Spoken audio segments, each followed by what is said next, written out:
resin fans, welcome to Basil Designs, Resin with Rachel. Let's pour some resin. You ready? But first, don't forget to like and to subscribe to my channel. Hi resin crafters. So today we're going to make coasters that look like this. I'm in love with these designs. So this one that I have in my hand is orange, and then it has some beautiful flowers and some greenery and a little bit of gold flakes in it with a white background. And behind it, we have our cork. And as you can see, we have several layers here. So what I use is this mold from Amazon. I love it because it's thick and it's really good silicone. So sometimes you'll see that you get molds and they're cheaply made. They're really thin and they don't hold really well. And they can also get warped in the shipping process. I've had some molds that came in that were really warped. But what I want to make today is the orange packet that I got. And you guys, I am in love with the dried fruits and the flowers. I think they look beautiful in these coasters with the white background. So what I want to start on now is the grapefruit and orange packet that I have here with a little bit of some greenery here and then maybe some white flowers. I don't know. We'll see. But the first step in pouring these, this isn't a fast process and it takes a long time for them to dry. And these are multiple layers here. So the first process is to mix about 4 ounces of resin and we're going to put it in our mold. And we're going to create a thin layer. And the reason for that is because we don't want our items to sink to the bottom, right? So we're creating a barrier at the very end of our coaster. And this is going to be the top portion because we're doing them upside down. So essentially, we're building it like this, right? In the mold. So we're going to pour a thin layer first. And then we're going to let it dry overnight. And then tomorrow we'll come in and pour a thin layer and then put our items in there, right? So our fruits, and we'll arrange our greenery and some of our gold leaf and see how it turns out. We'll let that dry overnight and then we come back again and then we'll pour another layer on top, another clear layer. And you can be creative with that too, right? On the third layer, you can put some glitter. You can just do clear. It's up to you. Or you can just do a solid color, but I would be careful with that because you don't want the solid color to dye your fruits or flowers that you have in here. And then finally, we'll let it dry overnight again, and then we'll come back with our solid color. And I'm really liking the white, and the white makes all the beautiful colors in these coasters pop. So I think I'm sticking with the white for right now. So let's go ahead and get started. So what I'm going to do, you guys, let's talk resin first. The only resin I use is Let's Resin brand. This is amazing resin. I have tried many different types. You have some that have really strong odors that require you to wear a mask. This doesn't have a strong odor at all, so you don't have to worry about breathing in anything. It also doesn't have a lot of bubbles. I've noticed that a lot of resins, when you mix them, you create a lot of air bubbles. The Let's Resin hasn't given me a lot of bubbles. Now, it sometimes will when you put items in your mold, if it traps air underneath. But I've kind of learned by doing this how to keep bubbles out from underneath items when you put them down in the resin. So I just want to give a shout out to Let's Resin because they are amazing and it's an amazing brand. So what I'm going to do is I'm going to move my mold out of the way. And I'm going to adjust my camera for you guys to see actually what I'm doing. So bear with me. Okay, so what I have here is I have Let's Resin.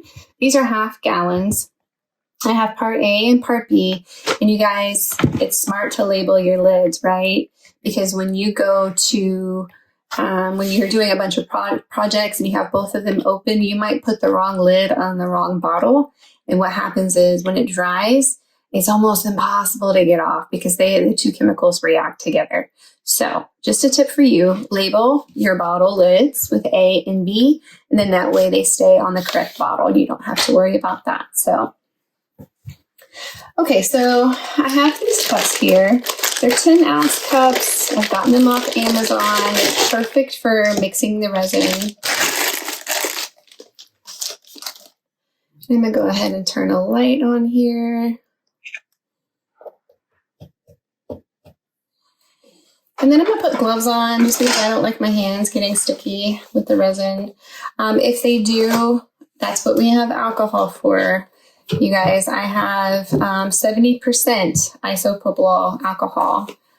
This is what I use for cleaning up my silicone mat. I have a big silicone mat that covers my table. That way I don't get any resin on my table. I use the 70% to clean out my molds, to clean my hands, my silicone tools.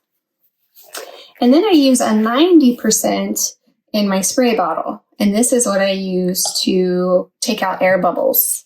And I'll show you what I mean by that when we get to it.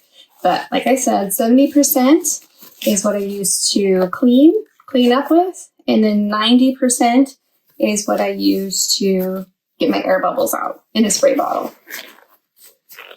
And a little spray bottle, this is a little travel size spray bottle that I've gotten at Walgreens, you guys. So this is nothing expensive. Okay, so I've learned with these, and what I'm going to do is I'm going to make 4 coasters. I like to do my coasters in sets, right? So the first layer is a little over 4 ounces. So I'm going to mix about 4.5 ounces first.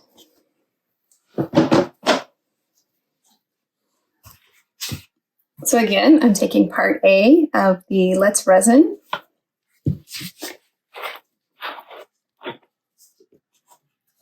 And I'm going to mix 2.5. I'm going to pour 2.5 of part A in.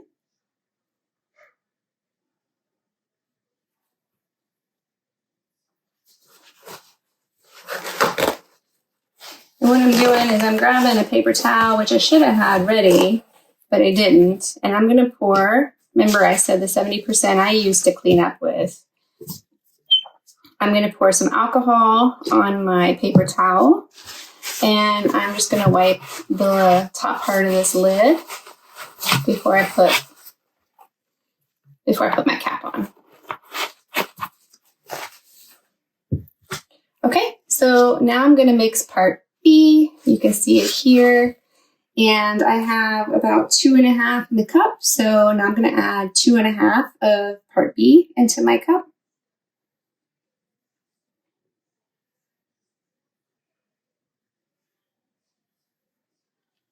And I have about 4.5 total. So that's exactly what I want. Again, I'm going to use that paper towel with my alcohol to clean up my lid.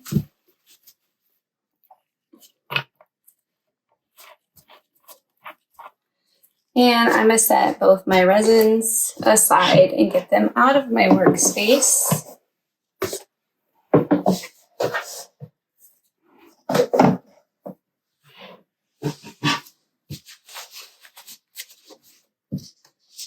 And then I have just the tongue depressor here, popsicle stick, the thick ones, and I'm going to mix it.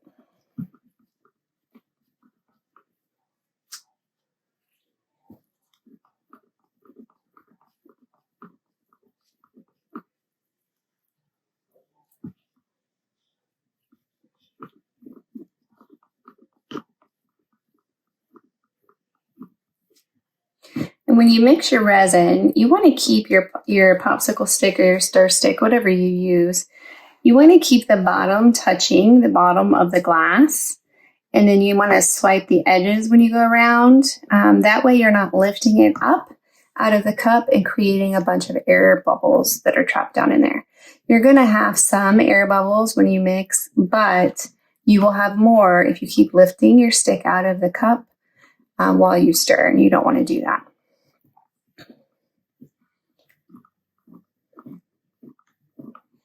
Also, a good rule of thumb, when you have your resin mixed, if you let it sit for a little bit, those air bubbles will come to the top. If you have a bunch in there, let's say you were mixing it and you were stirring really fast and you lifted your stick up, and you had a bunch in there, what you could do, I have a small dish. It's a Corningware dish that I use for my resin cups. You can pour some warm water in here, not hot because then that'll make your resin set faster, but you can put some warm water in here and then you can mix while it's sitting in the warm water bath, and that helps to get rid of some of your air bubbles. I don't have a lot of air bubbles in this one, so I'm going to forego the warm bath.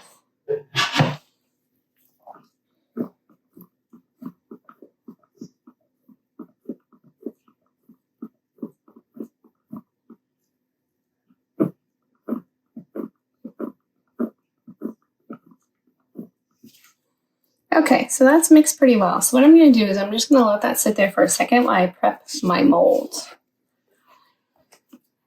Okay, so I already see some little pieces of resin that are left in my mold from previous projects, so I'm going to take those out.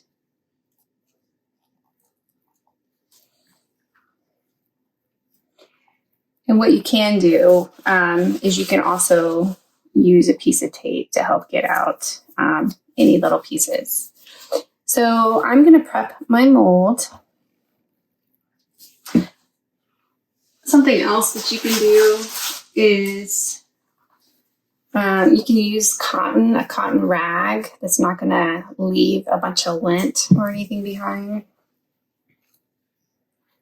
And you can clean out any little dust or debris that might have gotten in there.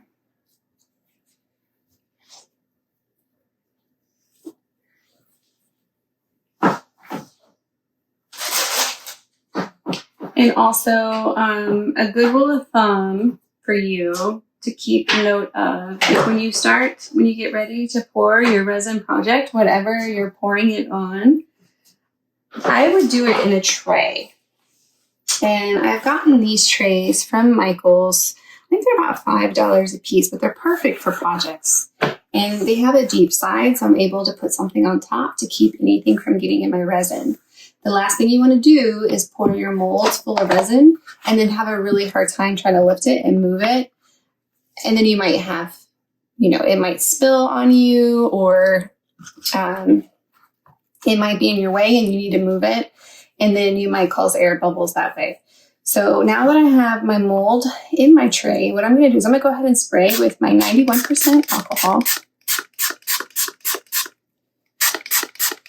And what this does is that gets down in there, in the edges and the corners, and it will help keep me from getting air bubbles right away.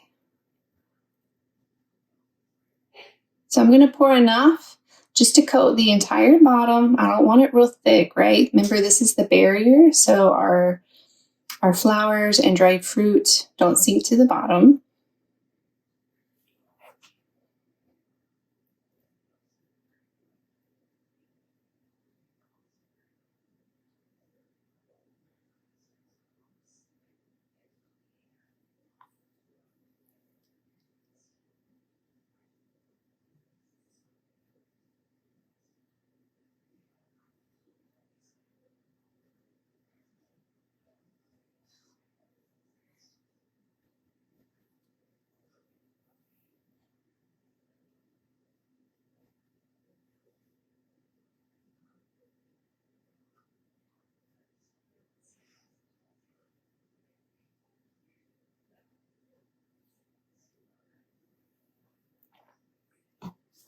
And now I'm going to take my wooden stir stick and I'm just going to make sure that we've gotten around all the edges. I'm not going to lift it up and put it down and lift it up and put it down because that's just going to create more air bubbles, right? So I'm going to put it in there once and then go along the edges. Okay, and I'm going to do that in all of the molds.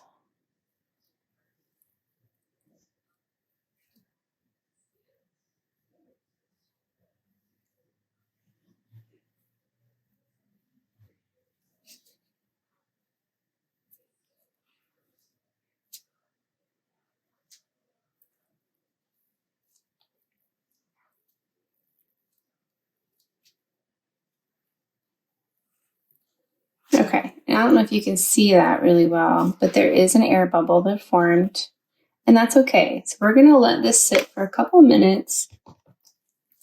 And what I'm going to do is I'm going to take my 91% alcohol solution, and I'm going to spray it. You see how it popped?